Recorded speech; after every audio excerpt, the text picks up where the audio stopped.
Free up some storage. Oh, okay. Oh, Yeah.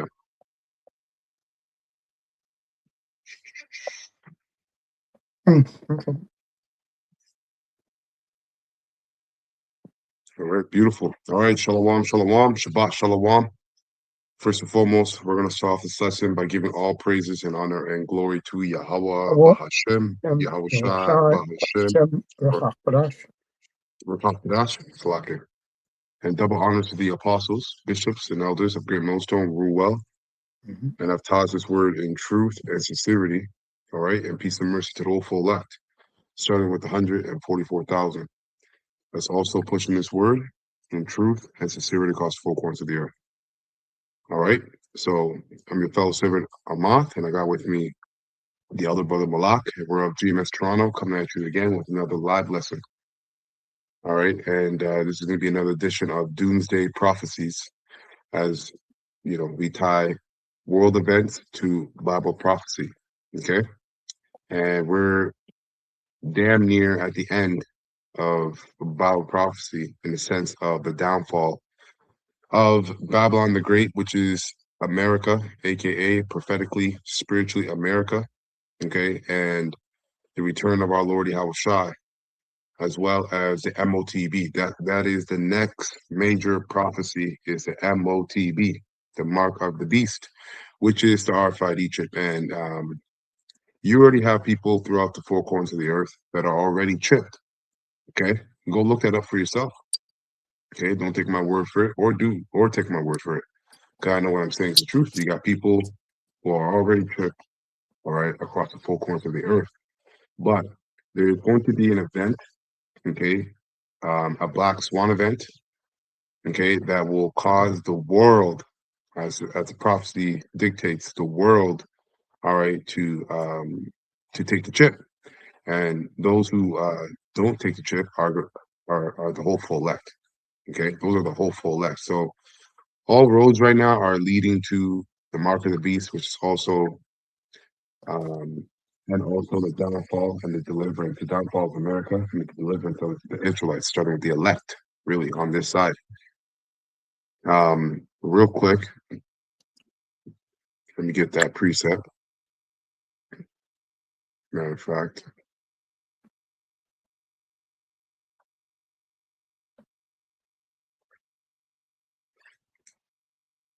let's go here, Revelation 3.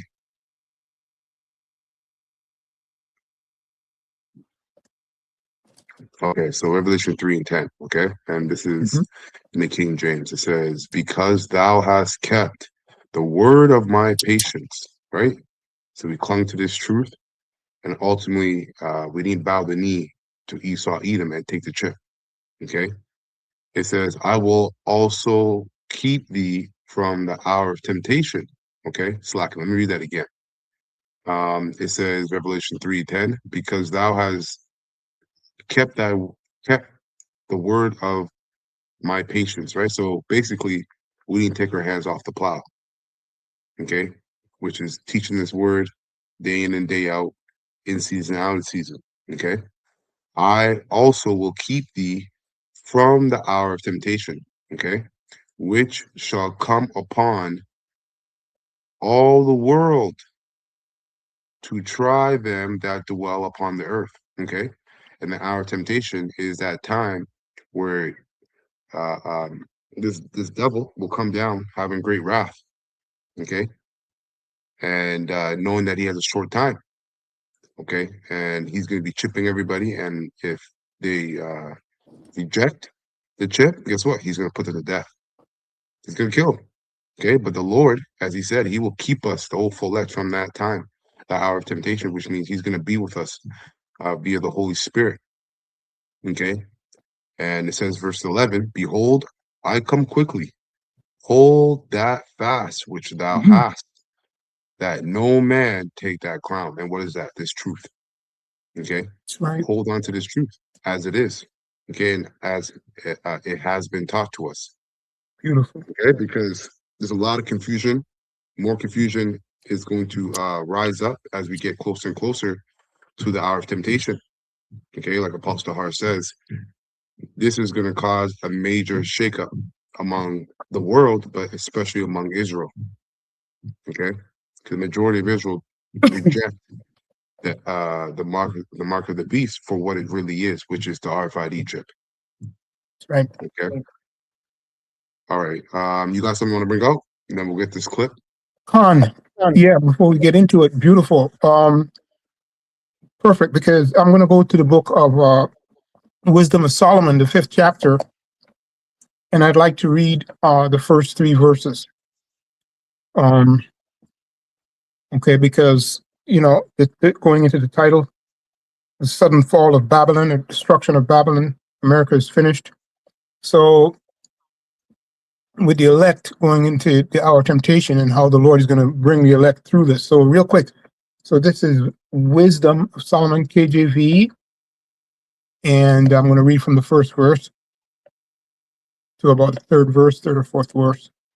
It says, "Then shall the righteous man stand in great boldness before the face of such as have afflicted him and made no account of his labors." Simply put, definitely we're coming into that time, but this is really going into deliverance, right? Only the righteous is going to be standing in great boldness in the spirit and power of Yahweh Hashem Yahushai, right? And this is talking about deliverance here. Okay. Well, what about the labors though, right? No, yeah. Address the labors, right? Well, that's right. What's the major labor? Beautiful. That they're not taking account of, right? Is the prophesying. That's right. Okay, we get into how this also applies to what's it called? All the inventions and creation that Jake's been a part of, right? But the top office, right, on the planet Earth is that of a prophet, and that's the one thing our people scoff at the most. It's the prophecy. Yeah, it's the prophecies. 100%. And thought of that. And you went into it in the opening a little bit, but thought of it going into it a little bit more. And so, verse 2, Wisdom of Solomon 5:2, it says, "When they see it, they shall be troubled, okay, with terrible fear, and shall be amazed at the strangeness of his salvation." So yes, the destruction of Babylon, all these things, but here's the deliverance. It's going to be a strange act. Okay, something that's strange when that chariot picks up the chariots. Pick up the elect. Okay, and that chariot, the white horse that is there. Okay, and people are going to be begging in vain to be beamed up. Okay, I'll read that again real quick. It says, "When they see it, they shall be troubled with terrible fear, and shall be amazed." Oh, Salaka, go ahead, brother. Hold on a second.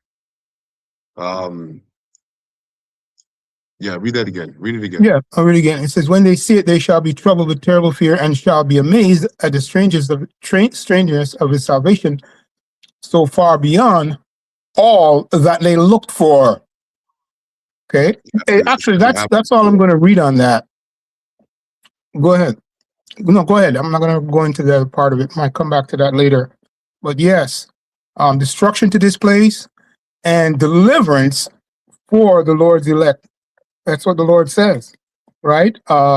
Judgment with mercy, and then no mercy to 2/3 and to the wicked. Yep. That's it. It's also going to be strange because this has never happened before. Right. And we were in Egypt. We fled on foot. Nothing there was like a chariot there, and that was the Yahushai in that chariot. That's right. But we are now escaping the second exodus out of prophetic and spiritual Egypt, being America, via up. Okay, the chariots up, because the destruction that's coming from this place is going to be thermonuclear fire, and Esau is not going to allow no Jake in his bunkers. Okay, but so the only way for the whole flock to escape this is up to them chariots. So this has never happened before. So it's going to be very strange to the world. Even the whole full elect in the sense of they're going to be in awe. But this is what they're looking for, regardless. So this clip here, this is from Economy Rewind, right? It says BRICS shocks world with game-changing digital currency. Okay, and that currency is called a unit. Okay, so we're gonna play some of this clip and then get some precepts. And this is fair use, fair use, fair use. All right. We are not receiving any monetization for this video. All right, we're only sharing this video for educational purposes only. All right, so fair use, fair use, fair use.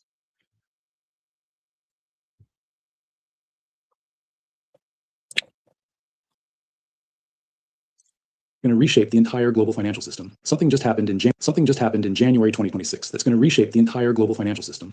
And it didn't come from Washington, Wall Street, or the Federal Reserve. It came from the BRICS alliance: Brazil, Russia, India, China, South Africa, and now Saudi Arabia and Egypt. They just flipped the switch on their new international currency system. They're calling it the unit. And as of right now, it's live and operational for cross-border trade settlements. Let me be completely clear about what this means. This isn't a proposal. This isn't a trial run. This isn't coming soon. The unit is functioning right now as a real alternative payment system that allows these countries to conduct massive trade transactions without touching a single US dollar. For your entire lifetime, the US dollar has been the undisputed king of Slovakia.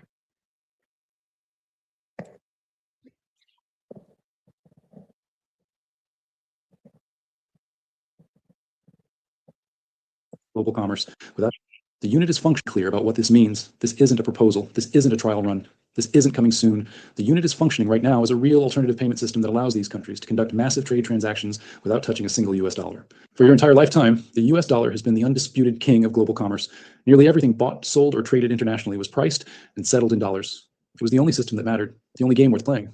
What just fundamentally changed? BRICS didn't attack the old system. They built a completely separate one. They created their own financial infrastructure, their own rails, their own settlement mechanism, and they just opened it for business to nearly half the world's population. They haven't destroyed the dollar-based system, at least not yet, but for the first time in 80 years, they've created a legitimate operational alternative backed by the world's fastest growing economies and largest populations. The era of the dollar having zero competition just ended. The monopoly is broken. So how does this unit actually function? What makes it different from just using existing currencies? The design itself is Right. So, he said a lot in the first minute and 30 seconds, but everything he said is Bible prophecy, right? As the topic of this lesson is deceived by those who ate your bread. Okay. Now he had mentioned how the dominance of the dollar, all right, is now being challenged by the BRICS unit. Okay. And the BRICS unit globally comprises of 46% of the global population. So that's huge. And you're going to see, okay, how this is going to lead to the mark of the beast, the MOTB, totally, ultimately, because at the end of the day, if the dollar crashes, the world financial system crashes. That's Okay. right. And this is why you see these nations allying with one another, banding together and doing trade, all right, among themselves, all right, with their own currencies that are backed by gold, silver, and other resources, because they see the collapse, they see the downfall, all right, and by the end of it all, they still want to have a leg to stand on, okay, but all this is going to lead to what? The chip, okay, because once there's no more global financial system, all right, and people are rioting as that's starting now. All right, the remedy that's going to be presented, so-called remedy, is going to be the RFID chip. We're going to do everything digitally. Okay. Now let's get this precept. I got this precept here in Jeremiah 51 and 7. So Jeremiah 51 and 7 in the King James, it says, Babylon has been a golden cup in the Lord's hand that made all the earth drunken. The nations have drunken of her wine. Therefore, the nations are mad. Okay. And the wine, all right, goes into the philosophies, okay, culturally, the cultural influence, educational influence, and the financial influence. all right, of Babylon the Great, aka America. Okay.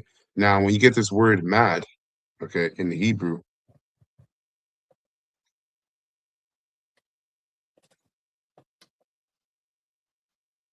It says, slack it. The word, oh, come on here. The word mad there is, it's actually halal, okay, which we know that means holy, right? Um, yeah. So, anyways, slack it. So, anyways, right? The definition here, it says what? To shine. To shine.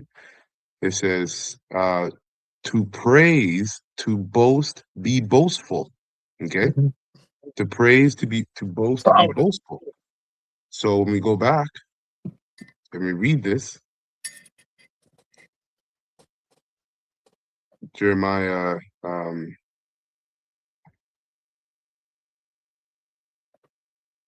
when we go back, Jeremiah 51:8, it says Babylon, oh, verse 7, slack it. It says Babylon has been a golden cup in the Lord's hand that made the whole earth drunken. So it was attractive. Okay, right? That the nations have, sorry, the nations have drunken of her wine, therefore the nations are mad, which means they're boastful, they're proud, Proud. right? Because when you go into Revelation, as you read that word in we read the definition of that word halal. Now when we go to Revelation real quick, Revelation 17, this is the time we're in, Revelation 17 and 17 tells us and this happened through the look up the Bretton Woods system. Okay, that's how America started its dominance financially. All right. Um, it says here, Revelation 17:17, for Yahweh hath put in their hearts to fulfill his will, Mhm. to agree and give their kingdom unto the beast, until the words of Yahweh shall be fulfilled. And that's what they did during the Bretton Woods system, where um, all global currencies were tied to the dollar Mhm. on the basis that the dollar was backed by gold. Okay. So that's what they did. And now you're seeing these nations in the spirit of what? Well, the spirit of turning on Babylon the Great, because they were drunk, and then also twofoldly, even though we know that word means to shine and to boast, they're Mhm. also sobering up. Okay, these nations are sobering up. They're waking up to, all right, the uh, uh how can I say it? The They're waking up well, to they're their just waking drunken up. state. Yeah, well, they're just sobering up. They're just Yeah. sobering up. It's as simple as I can make it, right? They're Mhm. sobering up from that wine. And ultimately that's because Mhm. America has been exposed through the prophets worldwide by this truth. Okay. Verse 16, I'll go up. It says the 10 horns, and the 10 horns which thou sawest upon the beast, these shall hate the whore, and shall make her desolate and naked, and shall eat her flesh and burn her with fire. So that's what this is going to lead to ultimately. It's going to lead to world war. Okay, but the main point here is was verse 17 and 17, where it talked about again, for Yahweh hath put it in their hearts to fulfill his will, and to agree and give their kingdom unto the beast, unto the words of Yahweh, Bashim El Shai shall be fulfilled. All right. That's that Bretton Woods system. Going back here to Jeremiah 51:7, as well as Revelation 17:17 will play out That's right. through the chip as well. Okay. Because best believe all these nations are going to adopt a digital currency. Okay. They're going to adopt a digital economy. Okay. A technocracy. It's already formulating. Back here in Jeremiah 51:7, it says, Babylon has been a golden cup in the Lord's hand that made all the earth drunken. The nations have drunken of her wine. Therefore, the nations are mad. Okay, it says Babylon, verse 8, is suddenly fallen and destroyed. Howl for her, take balm for her pain. Okay, if so be, she may be healed. And there is no healing for this hope. That's Okay, right. there is no healing, absolutely none, for America, aka Babylon the Great. Okay, it says here, verse 9, we would have healed Babylon. So they've tried, right? And one of the ways that they've tried, okay, which you're not healing anything by this, but is quantitative easing. Look that up. Quantitative easing, and that's a fancy word, right? That just explains them printing more and more cash, more and more currency. Why? Because the demand of the currency itself globally is so high. So America can get away with printing more paper dollars than they actually have backing too, which is debt going into that thick clay. Okay. So there is no healing for America. It says, we would have healed Babylon, but she is not healed. Forsake her and let us go, everyone, to his own country. And people are leaving America, man. People are leaving America and they're leaving Canada. Okay. For her judgment reaches onto heaven. All right. So the angels, the Most High, Yahushua and the angels are talking about the wickedness and the downfall and destroying America in the heavens right now, and is lifted up even to the skies. Okay. In the NLT, it says, Babylon has been a golden cup in the Lord's hand, a cup that made the whole earth drunk. The nations drank Babylon's wine, and it drove them all mad. But suddenly Babylon too has fallen. Weep for her, give her medicine. Perhaps she can yet be healed.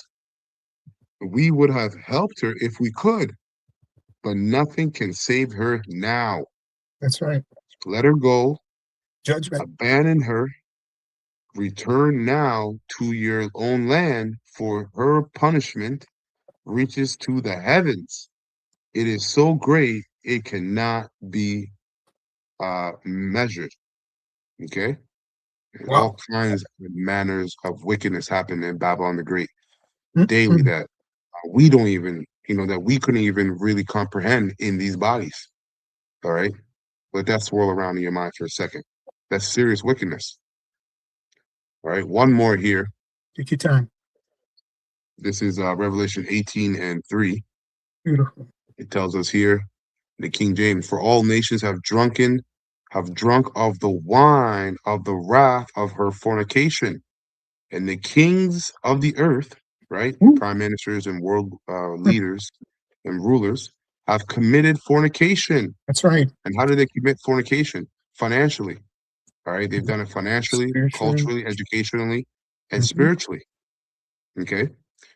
With her, and the merchants of the earth, right, are waxed rich through the abundance of her delicacies. NLT, it says, for all the nations have fallen because of the wine of her passionate immorality. The kings of the world have committed adultery with her because of her desires of extravagant luxury. Okay, and this is what made America a golden cup in the Lord's hand for the whole world, all right, to wonder at. Okay, now this was the so-called land of the free, really of the Freemasons, but the rest of the people are slaves. But when you came here, all right, or when you saw America off a television screen, all right, you were seduced. I Mhm. got to come live here. I got to go over there. I can make money there. I can live the American so-called American dream, which is turning out, all right, as it always was, to be a nightmare. Okay. It says the merchants of the world have grown rich. Yeah, they've Mhm. made lots of money off of America because That's right. America, Starting. all right, it's Okay. a consumer. It's really the top consuming nation on the planet Earth. Okay, all people do in America is consume, consume, consume. Damn near 90%, if not everything, is imported, even though you don't need to. Even though it's not needed, it's imported. Why? Because these merchants are making money. All right. They're making money off of America and the people of America. I'm going to jump Right. down and we're going to read verse 7 and verse 8. Mm-hmm. It says here, how, in the King James, it says, how much she has glorified herself and lived deliciously. See? So Mhm. much torment and sorrow give her. For she saith in her heart, and this is the spirit of America, all right, the mentality from the rulers on down. I sit as a queen and am no widow and and see no sorrow. And of course, 2/3 of our people, right, have adopted this mentality and this spirit of Babylon the Great, aka America. And this is why they make no account of what you read in Wisdom of Solomon chapter 5, right, verse 1. It says, then shall the righteous stand in great boldness there Boldness. before the faces of such that have afflicted him. And where were the Israelites greatly afflicted? In America, That's Babylon right. the Great, That's right. and made no account of his labors. Mhm. All right, that top labor being prophecy. Okay, especially from our own people. The great city, which is spiritually called Sodom and Egypt. That's right. Mhm. That's right. All right, back in Revelation 17 or 18-7, I'll read it again. Not reading Mhm. an NLT. It says, she glorified herself, lived in luxury so much, or so match it now with torment and sorrow. She boasted, and that's what's coming for America, is torment and sorrow to the highest degree. Remember, we read that her sins have reached onto heaven. Okay? So you can only imagine the judgments that the Lord has. And we know it. It's in the scriptures, but it's one thing to read something and to know it. All right, it's another thing to actually live it. Okay. So it says, she boasted in her heart, I am a queen on my throne. I am no helpless widow, and I have no reason to mourn. And that's the people. All right. That's the average, everyday, all right, Babylonian in America. Even though you have the prophets out there on the highways and byways, on the internet daily, warning our people about the downfall and the destruction of America being right around the corner, the spirit of I am a widow, I am no helpless widow, I have no reason to mourn, right? Which is pride, okay, ultimately, is still rampant in America. But we know what the scriptures say about pride, That's right. right? Pride comes It before goes before the destruction. fall. That's right. That's right. That's right. Wow. Okay, so verse 8, it says, therefore these plagues, you see? So because of that spirit, right, that pride, therefore these plagues will overtake her in a single day. You see? Sudden, okay? Sudden destruction. Even though really and truly the downfall has been like a domino effect over time, right? But no one has been paying attention until now, because now we're closer to that last domino falling. Okay, it's about 2 more dominoes left, so to speak, and that's it. And the whole thing falls, the whole thing collapses. Okay, but it's That's been right. happening for decades. Really, it's been slowly eroding and decaying from the inside out. Therefore, these plagues will overtake her in a single day, death and mourning and famine. She will be completely consumed by fire. For the Lord Yahweh, Bashim Yashai, have who judges her is mighty. And it says, the kings of the earth who committed adultery with her and That's right. enjoyed her great luxury, and this is in the NLT, will mourn for her as they see the smoke rising from her charred remains. Damn, because that's going to be a cataclysmic destruction, man. Okay, that's going to be a heavy destruction. That's that lake of fire, by the way. That's right. That's it on that.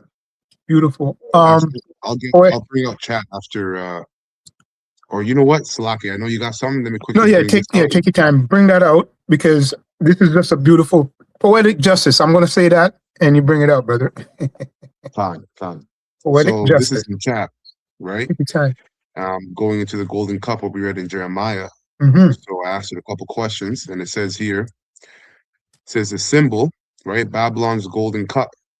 It says gold equals wealth, prestige, power, admiration, cup, distribution system, wine, influence that alters judgment. Wine in scriptures doesn't just intoxicate the body, it intoxicates the mind. Babylon didn't conquer by sword first. She conquered by seduction. And that's true when you think about it. Even though there was a lot of That's right. wars in the building of America, and since its creation, it's spent the majority of its time in war. But that's just because that's a part of Esau's blessing. It's a sword. All right. But guess what? He's patterned after who? The serpent in the garden, which is patterned after the spiritual demon Satan. That's right. Okay. So the tongue is also another weapon, another tool that they use, and they've used Babylon, all right, as that tongue, okay, to seduce the world. It says here, Babylon's wine, and now, it's like it, Babylon's wine, then and now. Babylon's wine was not grapes, it was ideology wrapped in luxury, See? right? Ideology wrapped in luxury. Ancient Babylon spread economic dependence, cultural imitation, political submission, religious corruption. Nations drank it because it tastes good. Right? It says same pattern today, different label. It says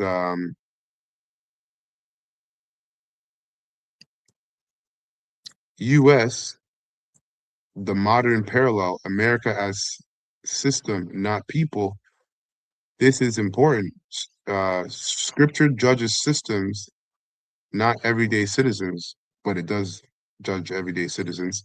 America's functions globally the same way Babylon once did, not by armies first, but by influence pipelines. And we get into the finance aspect. It says, finance, the strongest wine. The Mm-hmm. world drinks first through money, That's right. right? Dollar dominance, debt systems, IMF, right, which is the International Monetary Fund, Mm-hmm. World Bank pressure, right, sanctions as weapons, and that's basically what started the BRICS. Is that major sanction that they had on Russia in 2022, and once the world saw Russia, all right, perform trade, dollar free trade. All right, that opened the eyes of the rest of the world. Like, oh shit, you can still survive outside of the American dollar. Okay. It says nations survive by American finance, but dependence breeds resentment. You see? And that's what we're witnessing. This is what the creation of BRICS is. All right, Beautiful. is resentment and an Mm-hmm. FU to this whore, America. They drank and now they're sick. Just like Babylon, the nations have drunken, therefore they are mad. Yeah. And we know what that word mad in the Hebrew goes into. All right. But it says here, mad means unstable, furious, and unpredictable. And that's what we're in right now. We're not necessarily in an unpredictable time because the prophets know what's going on, but for everybody else, it's unpredictable. But it is definitely unstable. That's right. Beautiful. Sure. Good time. Here's the last bit here. It says here, the turning. What it says the turning. When the drunk turn violent. Here's the turning point in prophecy. Babylon makes the nations drunk, then the nations turn on Babylon. Later in the same chapter, we would have healed Babylon, but she is not healed. Forsake her. Jeremiah 51:9. Sound familiar? Allies pulling away, trade blocks forming without the dollar, nations openly challenging U.S. dominance, former partners becoming rivals. They drank, Now they spit, they drank, now they spit the cup out. Okay, because intoxication always ends in anger. They Mhm. realize they lost sovereignty. That's right. They lost culture. That's right. Oh, They lost stability. That's right. mhm. They lost moral footing. And that is right. And when people wake up hungover, they look for someone to blame. Babylon becomes the target, and DJ Trump, aka Nero, is doing a beautiful job of isolating America from the rest of the world. Okay, especially Beautiful. through these tariffs, because through these tariffs, all right, that he's administering, all these other nations have a reason to blame, all right, the downfall of their economy on America.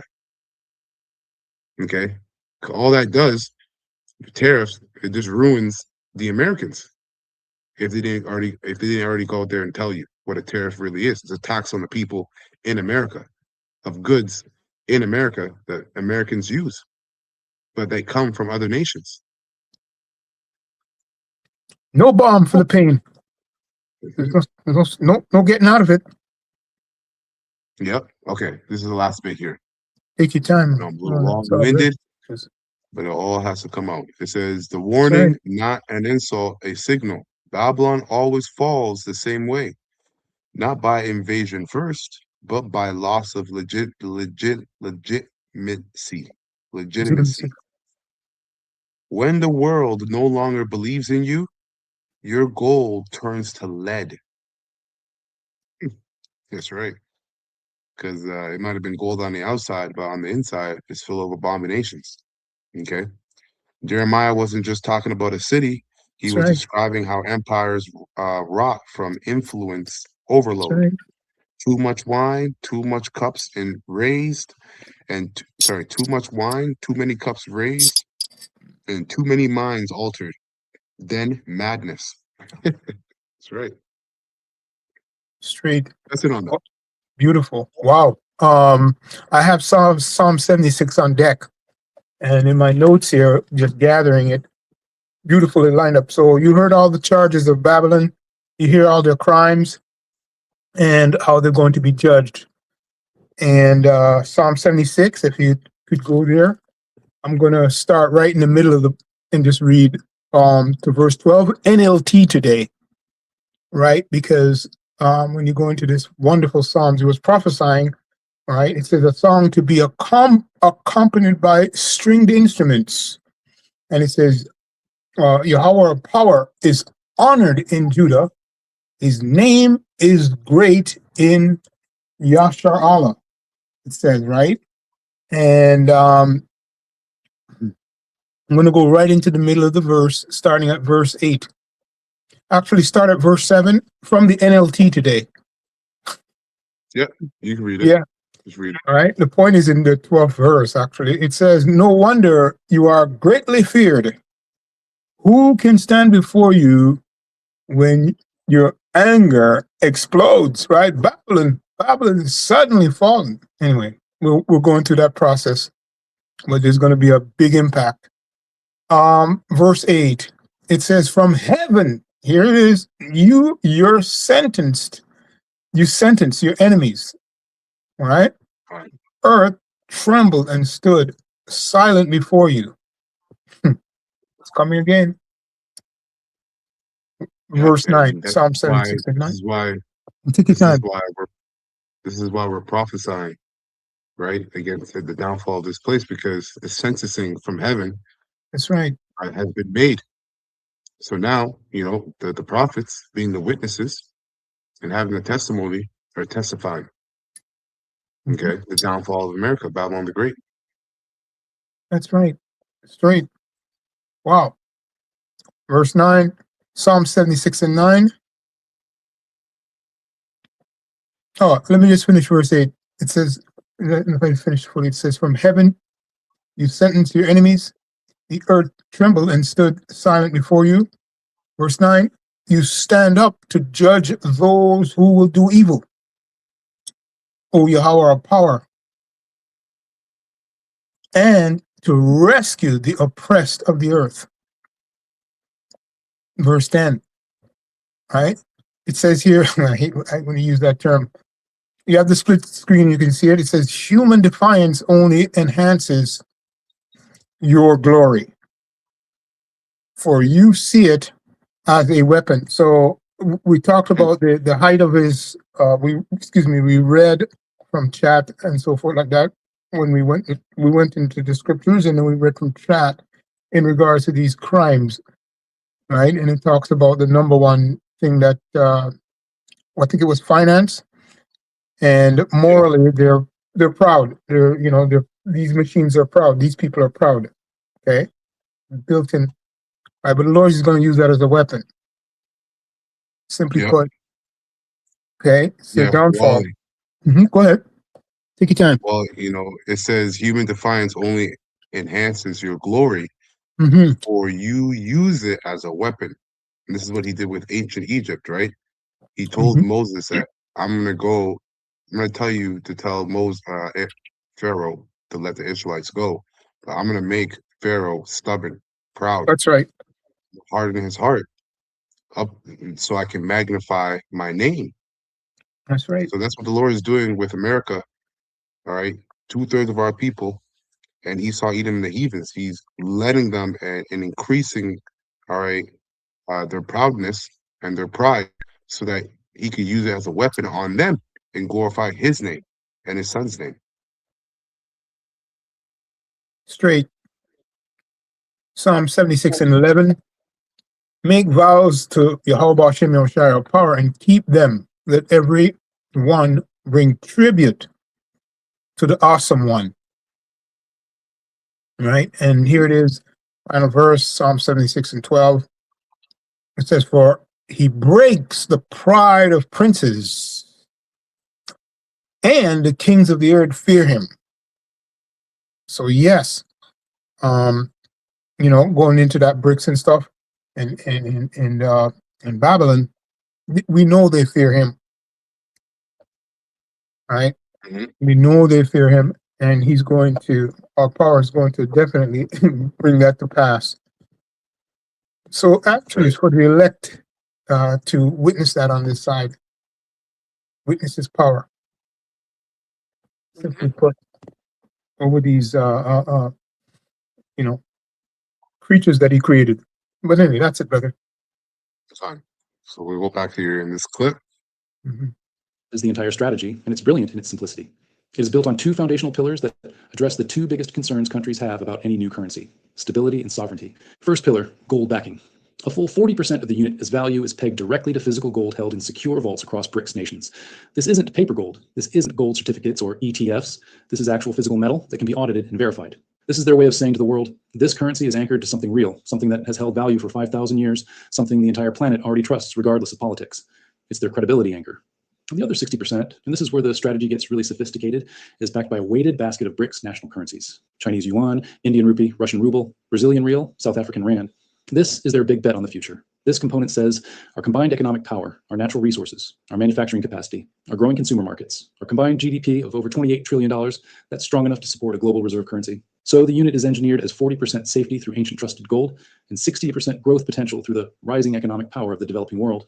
Together, it's designed to be both stable enough to trust and dynamic enough to appreciate as these economies grow. This isn't just a new payment method. This is a direct structural challenge to the way global money has functioned since Bretton Woods in 1944. So why now? Why did these nations decide that January 2026 was the moment to launch their own monetary system? Big day tomorrow, huh? What was the trigger? The answer. Say it again. Big day tomorrow, January 26th. Yeah, fine. That's why we're doing this lesson right now. We're in it. Yeah, we're actually in it. Go ahead. February 2022. Yeah. After Russia's monetary system. What was the trigger? The answer is February 2022. After Russia's invasion of Ukraine, Western nations led by the United States did something unprecedented in modern financial history. They froze over $300 billion of Russia's foreign currency reserves, money Russia had accumulated over decades and stored in Western banks. Hundreds of billions of dollars just locked away, made inaccessible with the stroke of a pen. For every other major country watching, especially those that sometimes had policy disagreements with Washington or Brussels, this was an absolute wake-up call, a terrifying one. It demonstrated in the starkest possible terms that the entire global financial system, the architecture built on dollars, euros, and Western banking infrastructure, could be weaponized against you. If your reserves are held in their system, they control your wealth. Exactly, right? So this man, they weaponize the dollar, right? They have their military, but then there's also the influence factor in terms of their philosophies, right? Culturally and Mhm. educationally as well. That's the tongue. The serpent had a forked tongue.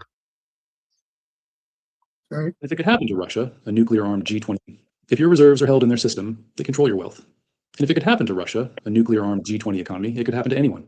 Saudi Arabia watched, China watched, India watched, Indonesia watched, Turkey watched, and they all thought the same thing. We're vulnerable. Our national savings could be deleted overnight if we crossed the wrong line. Exactly. So that was the spirit of the Lord to jump on Trump, to start going crazy with these tariffs. Rule Lord. Okay, because all it did, all it did is it exposed uh, um, how America can weaponize the dollar to control these other countries, right? As he's saying, all these other nations watched what America did with Russia, okay, and ultimately it exposed America. Economy, it could happen to anyone. Saudi Arabia watched, China watched, India watched, Indonesia watched, Turkey watched, and they all thought the same thing. We're vulnerable. Our national savings could be deleted overnight if we crossed the wrong line. Finding a plan B went from a quiet diplomatic discussion to an urgent national security priority. The unit is that plan B made operational. It's not about starting a financial war with the West. It's about building a financial shield. They're constructing a parallel network where they're But it's going to turn into war. That's the thing, all right, that these third witnesses don't understand. Is that this will turn into war. This will lead to Third World War. trade, their reserves, their economic sovereignty cannot be frozen, War sanctioned, of the or machines. who don't share their interests. It's a direct response to a single powerful lesson. If you do control the financial system you operate in, that system can be used to control you. Now you might be thinking, this sounds good. Exactly. So it sent a powerful message. It stopped it right at 441. Call all y'all Bashim El Shah. That's right. That's right. I'm gonna get two precepts here. Let's go to Obadiah. Okay. One chapter long. And Obadiah 1 and 1. Okay, and we're gonna read to 7. It says, the vision of Obadiah, thus saith the Lord Yahweh power concerning Edom. Okay. Now, the land of America can be spiritually and prophetically called Edom, because that's the capital city of the Edomite Empire, also known as Bozrah spiritually. Okay. Idumea, you'll see that as a Greek way of saying Edom. So it says, the vision of Obadiah, thus saith the Lord Yahweh power concerning Edom. We have heard a rumor from the Lord, and an ambassador is sent among the heathen. Arise, ye, and let us rise up against her in battle. Okay. And that ambassador would be Russia. Okay. As it says, an ambassador is sent among the heathens. Arise, ye, and let us rise up against her in battle. And who's leading the charge? All right, with that mindset among the nations, Russia and China, prophetically. Okay. NLT says, this is the vision that the sovereign Lord Yahweh revealed to Obadiah concerning the land of Edom. Okay. Prophetically America. We have heard a message from the Lord Yahweh that an ambassador was sent to the nations.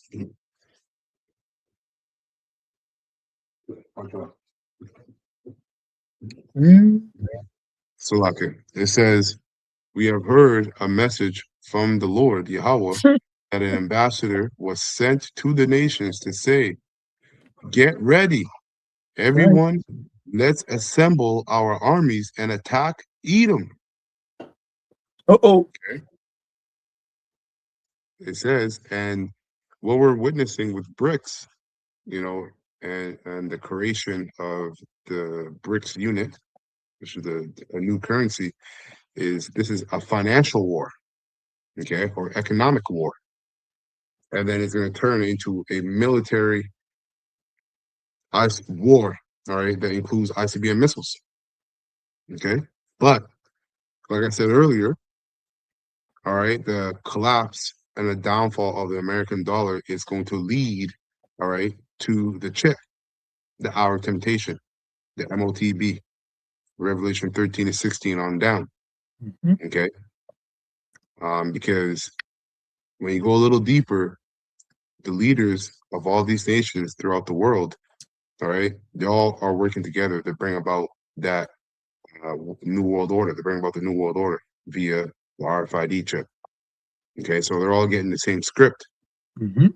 but nevertheless, at the same time, the house is divided from the top down. Okay, so it says, "Behold, verse 2, I have made thee small among the heathen, thou greatly despised."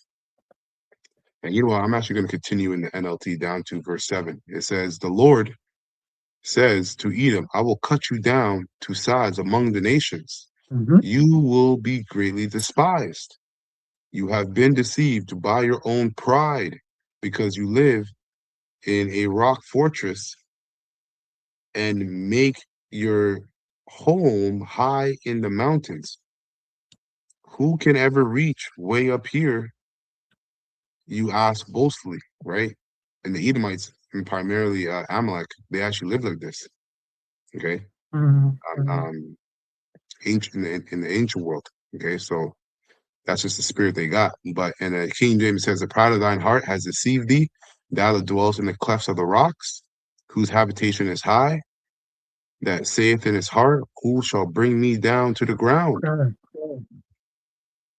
Thou shalt exalt thyself as," this is in the King James, "as the eagle. Mhm. And though thou set thy nest among the stars," right, going to their space stations or satellite systems up Mhm. there, because the Lord said, well, actually, I was about to quote what I'm reading. It says, "Thence will I bring thee down," right, saith the Lord, starting with the Apollo missions, so called. Okay. As soon as they decided to set up those satellite systems up there Mhm. and go on those Apollo missions, this is when the Lord said, "I'm gonna start bringing you down," which was when 1969, 1970s, and that's That's right. exactly what came up. So that's prophetic, man. That's a prophetic line. That's Okay, right. it says, "But when," oh no, verse 5, it says, "If thieves came to thee, if robbers by night, how art thou cut off?" It says, "Would they not have stolen till they had enough? If the grape gatherers came to thee, would they not leave some grapes?" NLT says, "If these came at night and robbed you, what a disaster awaits you." Okay, because this will happen at night in the sense of um, to the unawares of to the American people. Okay, because they're not concerned about any of this. All right, they're concerned about all the little different psyops that Esau's orchestrating instead of focusing on the global what's it called? Or rather, focus. They're caught up in the mix. All right, the majority of people are caught up in the mix of the psyops and not understanding what these psyops are leading to. Okay, and that's where the prophets come in. So it says, "If these came at night and robbed you, what a disaster awaits you. They will not take everything. Those who harvest grapes always leave a few for the poor, but your enemies will wipe you out completely." Right, verse 6, "Every nook and cranny of Edom will be searched and looted, every treasure will be found and taken.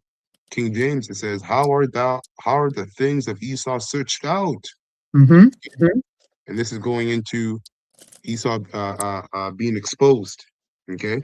And also these nations waking up, sobering up from the wine of Babylon the Great. How are his hidden things sought out, sought up? All the men of thy confederacy, all right, Mhm. your allies, have brought thee even to the border. The men that were at peace with thee have deceived thee. That's what the BRICS Mhm. nation is. Okay. And prevailed against thee. Payback They is a that bitch. eat thy bread. Slacky, what'd you say? No, I said payback is a bitch. All the Con. businesses, right, that they used to do with Babylon, right? And like you said, they're sobering up. Prophecy says they're sobering up. and they're mad as ever, and they're going to come against you. Go ahead, brother. Finish first, sir. Yeah, it says, and prevailed against thee. They that eat thy bread have laid a wound under thee. See, There is none understanding in him. straight. In the NLT says, all your allies will turn against you. They will help to chase you from your land, so to destroy you ultimately. It says they will promise and really to take over, because these nations are looking at themselves to be the next rulers, the next empires Mm, up. No one's considering, all right, the government and this of David, the house of David. Okay, that's how the Most High likes it. Okay, he always the Most High loves the underdog. Okay, so anyhow, it says they will promise you peace while plotting to deceive and destroy you. Your trusted friends will set traps for you, and you won't even know about it. See, so that's what we're witnessing with BRICS. Okay, that's it. Or you got something? that's it for you. Yeah, that's it for me. Okay. Well, pretty much, the book of Isaiah, we didn't touch it, the 13th chapter, but that's all good because it's saying the same thing that Obadiah saw. But specifically, I just wanted to read one verse and then one more other verse, jumping around in the book of the 13th chapter. The prophecy is, I'm going to stir up the Medes and the Persians. I'm going to start the Medes, excuse me. Specific, that's a clue. Medes, not Medes and Persian, the Medes. So we know that it's doing end time. So it says, I was looking for it there. Salaki, brother. I'm scrolling through the book because it pretty much covered it. But you know what? Let me just. Which one? Where's I'm just looking for that. Yeah, there it is. I'll just jump around. Here it is. It says, verse 17 of Isaiah 13, it says, look, I will stir up the Medes against Babylon. They cannot be tempted by silver or be bribed with gold. Right? So simply put, you already broke it down. We don't have to go into it. We know that Russians, right, are the leaders here. Okay. Yeah. Of the Medes, and excuse me, the Russians are the captain of the Medes, because that's an alliance going into the BRICS nations that are lined up with Russia. Okay. Right. And then I'm just going to jump back up to the 13th verse, and this is all I'm going to read. It says, for I will shake, Isaiah 13:13, I will shake the heavens. As a matter of fact, I think the last lesson I was looking for this verse, it's in also the book of Hebrews. I think it's 12 and 28. It says, for I will shake the heavens. The earth will move from out of its place. When the Lord of heaven's armies display his wrath in the day of his fierce anger, going into the nukes that he's going to command to be let off, and his appearance, okay, that brings destruction and deliverance. Okay, that's right. Hey, and Babylon's going to feel it along with the rest of the earth, right? Because those missiles are going to bring a terrible earthquake across the whole world. Okay, across the whole world. But Babylon will be that example of that special destruction that never to be inhabited anymore. That's all I got. All right, so let's go back here. Finishing up. Last little bit here. Let's skip ahead.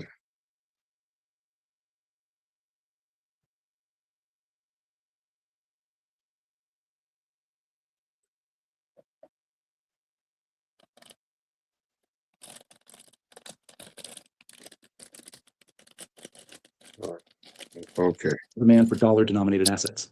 America can run enormous trade deficits year after year, importing far more than it exports, because other countries need to accumulate dollars to function in global trade. And most critically, the US can use access to the dollar system as an incredibly powerful geopolitical weapon through sanctions, asset freezes, and financial exclusion.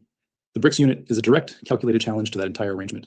This isn't about the dollar collapsing next week or hyperinflation hitting next month. That's not how this plays out. Instead, the unit puts America's free ride on a timer. It creates erosion, not explosion. For the first time in modern history, there's a credible large-scale alternative system being built by major economies that offers countries a viable way to opt out of dollar dependency. The unit creates choice where previously there was monopoly. And every time a country chooses to settle even a portion of their trade in units instead of dollars, it incrementally reduces the global demand for dollars that underpins American financial power. If enough countries make that choice, even for just some of their transactions, it slowly but inexorably chips away at the exorbitant privilege. The US isn't facing a sudden catastrophic crash. What America faces is the very real beginning of a gradual, persistent erosion of its most powerful economic advantage. And once that erosion starts and gains momentum, it's nearly impossible to reverse because the benefits of the alternative become self-reinforcing. But here's what might be. He said, once the erosion stops, it's impossible. Once it starts, it's impossible to stop it. The erosion. Right. Now, he had mentioned how it's not going to be sudden, but it's going to be sudden to everybody because no one is actually The most paying significant attention. strategic implication. The unit's impact on No one's actually really paying attention. Okay. That's So right. it will catch these people unawares and it will Absolutely. be sudden to them. Absolutely. If there's Um, evil done in the city, has the Lord not done it? Exactly. Yep. They don't know who Exactly. they're fighting against. But anyway, go ahead, brother. You know what? I wanna also, he explained something called exorbitant spending, and I want to just play that to highlight the debt aspect of the dollar. So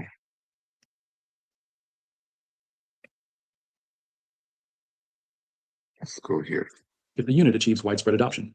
It's straightforward supply and demand mathematics. You have massive dollars, gold prices, demand for gold back. But if the unit is gold buyers and producers, China, Russia, India, they've been stacking gold for years. But if the unit gains serious adoption, if more countries join and more trade flows through the system, the demand for gold backing could go exponential. This is why major financial institutions like JP Morgan are forecasting gold prices hitting $5,000 per ounce by late 2026. Some analysts are projecting $8,000 or higher if the unit achieves widespread adoption. It's straightforward supply and demand method. And that's major sign, right? When you see gold prices going up and silver prices going up like they are, that's showing you that world leaders can see a global crash of the dollar. And this is why they're buying so much gold and storing so much gold and silver. Because, like I said, when the storm settles, so to speak, or the dust settle, so to speak, they want to have a leg to stand on. Okay. The new money system is just around the corner. Exactly. Go ahead, brother. That's right. Demand from BRICS central banks needing to back an expanding. And then also, these nations are fighting again to be that next empire in the new global system, because the new economic global system is going to be a digital system. All these other nations see themselves at the head, right, or rather the hegemony of that new global system, digital system. That's right. Currency system, meeting relatively fixed global supply of physical gold. The unit isn't just a currency innovation, it's a potential structural game changer for gold prices. Every transaction settled in units requires gold backing. More units means more gold demand. And we're talking about a system that could eventually handle trillions in trade annually. So what does all of this actually mean for the United States? To understand the implications, we need to understand a concept that most Americans don't even know exists, but benefit from every day. Economists call it the exorbitant privilege of the dollar. The exorbitant privilege of the dollar, right? And exorbitant really just means excess. That's right. Okay. Let me just quickly get it. Right, so exorbitant, right? X meaning, it says a legal term. It says deviating from rule or principle, eccentric. It says exorbitare, deviate, go out of track, right? X meaning out, orbita, or out of. Orbita means wheel, track. So they go off the track, they go outside of the lines, right? And also says excess, excessive. So what was excessive? Well, the printing of the dollar, constantly printing more fiat currency, just because there's a global demand for the currency. That's this devil, man, and that's what you call fornication. And it's also an abomination. And these other nations, okay, or slack it, it's an abomination because that's a false balance, That's right. right? Printing more dollars than you have gold to back it up or anything to back it up just because it's in great demand, it's a false balance. The Lord calls that an abomination. But the other nations have adopted that same idea and did the same thing. When you just go look up all the other countries that have partaken in quantitative easing. So that's that fornication. Okay. Why? Because they did it because they were getting rich. That's why. They were getting rich. So let's go back here. Here's how it works in simple terms. Benefit from every day. Economists call it the exorbitant privilege of the dollar. Here's how it works in simple terms. Because virtually the entire world uses US dollars for international trade and central banks hold dollars as reserves, the United States gets massive financial benefits that no other country enjoys. The US can borrow money more easily and more cheaply than anyone else because there's always global demand for dollar-denominated assets. America can run enormous trade deficits year after year, importing far more than it exports, because other countries need to accumulate dollars to function in global trade. And most critically, the US can use access to the dollar system as an incredibly powerful geopolitical weapon through sanctions, asset freezes, and financial exclusion. The BRICS unit is a direct, calculated challenge to that entire arrangement. This isn't about the dollar collapsing next week or hyperinflation hitting next month. That's not how this plays out. Instead, the unit puts America's free ride on a timer. It creates erosion, not explosion. For the first time in modern history, there's a credible large-scale alternative. And rather, it creates erosion to explosion. Okay. Yeah, this is going to be explosive. Okay. This will be an explosive downfall. That's right. Alternative system being built by major economies that offers countries a viable way to opt out of dollar dependency. The unit creates choice where previously there was monopoly. And every time a country chooses to settle even a portion of their trade in units instead of dollars, it incrementally reduces the global demand for dollars that underpins American financial power. If enough countries make that choice, even for just some of their transactions, it slowly but inexorably chips away at the exorbitant privilege. The US isn't facing a sudden catastrophic crash. What America faces is the very real beginning of a gradual, persistent erosion of its most powerful economic advantage. And once that erosion starts and gains momentum, it's nearly impossible to reverse because the benefits of the alternative become self-reinforcing. But exactly, no balm for the pain. All right. That's right. So these are my last two precepts. Beautiful. This is Habakkuk, chapter 2, okay, verse 5. All right, and I'm going to read this. Yeah, we're reading King James. It says Habakkuk, and then I'll read it in NLT. So Habakkuk chapter 2, verse 5. Yea, also because he transgresses by wine, he is a proud man, neither keepeth at home, who enlarges his desire as hell, and is as death, and cannot be satisfied, but gathereth unto him all nations, and heapeth unto himself all people. NLT, it says, wealth is treacherous, and the arrogant are never at rest. They open their mouth as wide as a grave, and like death, they are never satisfied. Never. Okay, and this is why the scriptures liken the nations to being drunk with Babylon. They were drunk because they were making money. Can you imagine just being able to print your own currency, print your own wages, print your own paycheck? Right? They basically were giving each other blank checks, and then they were the ones signing it for themselves. It says, in their greed, they have gathered up many nations. You see? And this is how America has been able to do that financially. They've been able to gather up many nations by basically weaponizing the dollar, which the world relies on for international trade. Okay. And it continues to say, have gathered up many nations and swallowed many peoples. Okay. And he's gonna do this again via the chip. Yeah. Okay. I was going to just say there, of course, their money is of no value right now. What was coming to my mind real quick? You have your this is a country like Somalia and Ethiopia.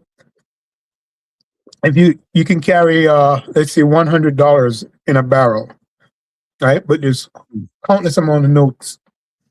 That's how going into the swallowing up and devaluing their currency.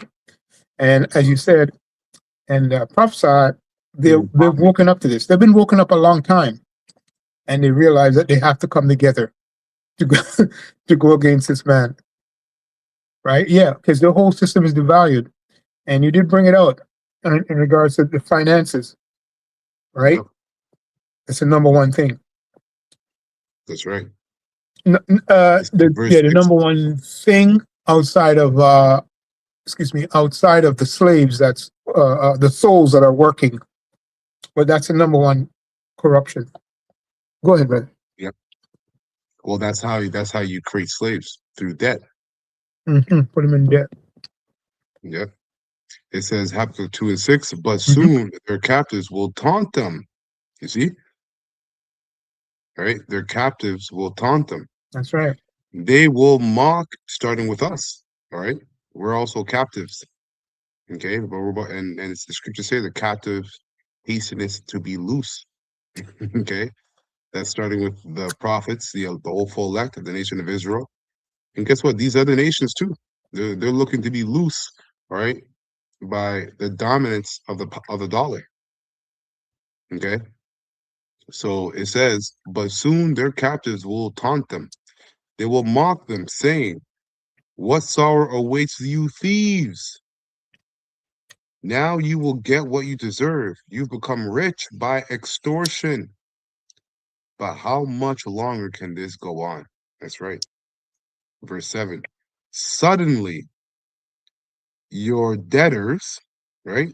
These other nations, because they're in debt because of the American dollar. Suddenly your debtors will take action.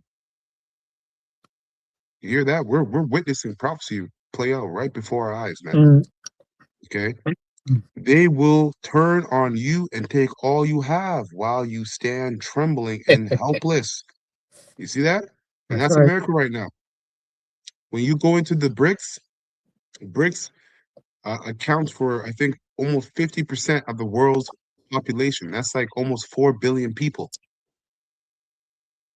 All right. And America, in terms of global trade, I think at once was accounted, the American dollar accounted for like 70 to almost 80% of global trade. Now it's in the low 60s, entering into the 50s. So it's declining. Yeah. Okay. America's helpless. It says, because you have plundered many nations, now all the survivors will plunder you.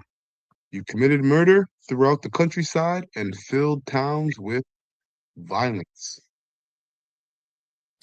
It's And funny I'll read as the you last keep verse here. going into it. I keep thinking of Minnesota, but continue, brother. Yeah. Okay. Okay. Continue with it. You know what? That's it. No, that's it. That's it. Yeah. That's it on that. Beautiful. That's all I got. Go ahead, man. So this is the last precept here. 1 Thessalonians 5 and 1. It says, now concerning how and when all these things will happen, dear brothers and sisters, we don't really need to write to you. Yeah, because we're only really speaking to ourselves. At this point, all right, in the game, we are only speaking to those that already have the truth. Everybody else is not listening. Okay. The Lord's elect, yeah. Yeah, exactly. The elect. So it says, for you know quite well that the day of the Lord's return will come unexpectedly, like a thief in the night. When people are saying everything is peaceful and secure, right? And they just had at their Davos meeting the border of peace, okay, where Russia is actually on the board of peace. It's funny, okay. At the same time, Russia's spearheading BRICS. It says, when people are saying everything is peaceful and secure, then disaster will fall on them as a pregnant woman's labor pains begins, and there will be no escape. That's right. Okay, but you are in the dark of these things, dear brothers and sisters, and you won't be surprised when the day of the Lord Yahweh comes like a thief. Yeah, we're gonna be turned up. All right, the whole flock gonna be turned up That's right. because so they're hastening the day. Okay, for you are all the children of the light and of the day. We don't belong to darkness and night. That's right. Confusion and chaos and wickedness. So it says, verse 6, so be on your guard, Mhm. not asleep like others. Stay alert and be clear headed. Yeah, man. All right. Seeing all these things take place, like Peter told us, what manner of person we ought to be. All right, with all faith and holy conversation. Okay, so while we're witnessing all these things take place and prophecy play out, um, as the believers, we have to, and the whole full elect, how it runs us, we have to work on building up our spirit, That's right. which is our character. Build up our spirit because it's gonna get bumpy. It's gonna be bittersweet, but more bitter than sweet. All right, or more sweet than bitter for the whole full left as we inch closer and closer Street. to the downfall of America, our temptation, and the deliverance by Yahweh. So that's it for me. All right. That's right. Lord willing, this lesson was straightforward and edifying to the whole full elect of the nation of Israel. All right. Doomsday prophecies, deceived by those who ate your bread. Okay. So we're going to close by giving all praises and honor and glory to Yahweh, Bahashem, Yahweh Shah, Bahashem, Rahakash. Double honors to the apostles, bishops, and elders of Great Millstone who rule well and have taught us his word in truth and sincerity. And peace and mercy to the whole full elect, starting with 144,000. All right. That's also pushing his word in truth and sincerity across the four corners of the earth. Above all, Kwama Above all, Allah, and Shabbat Shalom to the whole full elect. Shabbat Shalom.